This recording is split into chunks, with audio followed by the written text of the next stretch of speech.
Казвам се Димитър Филипов. Предприемач съм, правя много неща. Предприемачите предприемат. Имал съм различни бизнеси. Почнах с хляб. Вследствие минахме през строителство, което всъщност част е от портфолиото все още е самата дейност. Търговия с Китай, пак с строителни материали, което беше частично свързана. Консултантски услуги последните 5-6 години, свързани с бизнес консултиране и с европейско финансиране на двата модела. И сега тук от 5 месеца развивам един така интересен модел за търговия с немски кухни в България. Благоприятна ли е средата за развитие на бизнес в България в момента? Ами според мен средата си е като навсякъде другаде. Тя няма нещо особено и по-различно от немската среда, лично от моя гледна точка. Даже специално от интернет рекламата, нашите цени са по-евтини, т.е. цената за България на Фейсбук, да кажем, е доста по-ниска, отколкото за Лондон, така че е доста по-приятно. Това, което според мен много българи все още не осъзнават, е, че ние имаме един огромен пазар европейски, който е от 500 милиона все още, който е абсолютно наш. Нали, ако си един хлебар, може да натовариш един вагон хляб, да го закараш в Париж и да го продадеш. Хората по някакъв начин не го разбират. Това нещо голяма част от българите и ако го разберат, нещата ще се променят драстично, защото ние няма да се оправим тук, ако не влязат пари. Единственият начин да влязат пари е като отидем до пазара, който е до сами нас и да вземем от там, които са си така в изобилие. Минал сте през доста предизвикателства в житейския си път като предприемач. Какво ще посъветвате младите хора, които те първа сега тръгват по стъпките ви? Хора с идеи, които обаче може би нямат реална представа как да ги реализират и от какво да се пазят?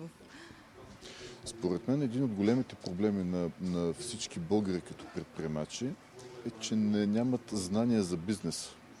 Знания за бизнеса е изключително важно. Аз самият имах този проблем, като започнах. В последствие го коригирах на така по-възраст, малко по-възрастна възраст, да го кажем. И когато имаш един поглед върху бизнеса, за правилата на бизнес, защото там има правила как да се прави бизнес, нещата са изключително много по-лесни и много по-приятни. За съжаление, аз контактувам с страшно много хора, и млади, и по-възрастни. На нас това не липсва все още. Една от програмите, които в момента разработвам, е именно свързана с помощ на малки и средни предприемачи, защото съм убеден, че със съвсем малко обучение те ще постигнат много по-големи резултати. И за по-младите, специално да отговоря на въпроса ви, учете. Учете, защото без учене не става работата. Учете, четете, светът е отворен, има безплатни образования, Курсера, чудесна система, ако някой реши да учи. Учете езици. Това е. Един млад предприемач с, да кажем, брилянтна идея, която може да се развие, как той трябва да намери източници на финансиране, защото предполагам и това е голямо предизвикателство? Значи финансирането е изключително благоприятно в момента в България. Има десетки източници, има няколко съвсем различни начина като финансиране.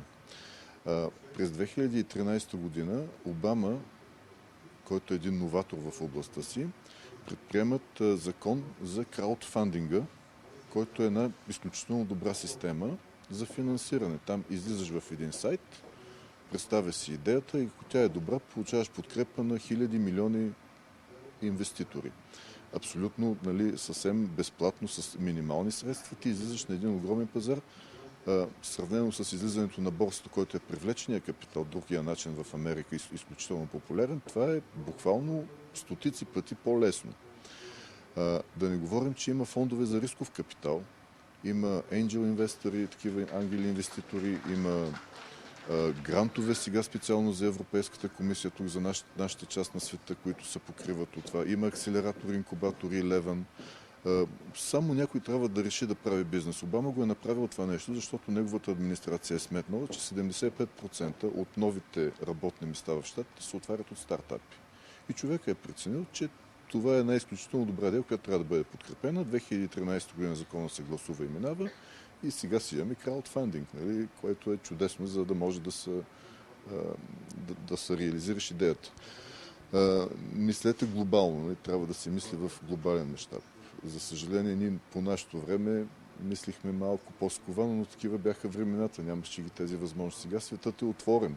Онзи ден пуснах една обява в Индия. Просто така пуснах за $2 обява. Тя постигна огромен успех в Индия, нали? В Бангалоре, защото той е техническия щат.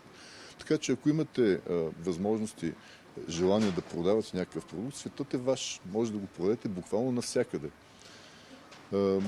С финансирането може би е хубаво да се чете. Има консултантски фирми, ползвайте им съветите.